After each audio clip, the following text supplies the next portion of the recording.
নিজেকে শক্ত করুন, আল্লাহ পাক আপনাকে ছেড়ে চলে যাননি।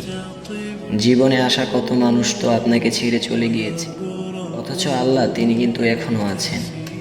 দিন শেষে একটি সম্পর্কই টিকে থাকবে, বান্দার সাথে তার রবের, রবের সাথে তার বান্দার।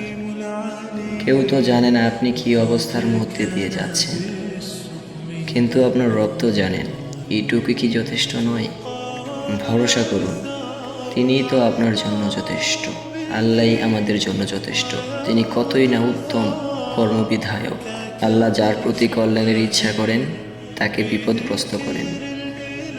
এতে ভেঙে পড়বেন না, ধৈর্যের সাথে রহমতের অপেক্ষা করুন। দেখবেন রব একদিন আপনার সব দুঃখের অবসান ঘটাবেন। জেনে রাখুন, আল্লাহর সাহায্য অতি নিকটবর্তী। একদিন আল্লাহ নিশ্চয়ই চোখের পানিগুলো মুছে দেবেন।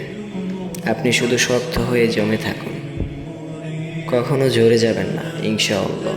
মনে রাখবেন, আল্লাহ ছাড়া কেউই আপনার হৃদয়কে প্রশান্ত করার ক্ষমতা রাখে না।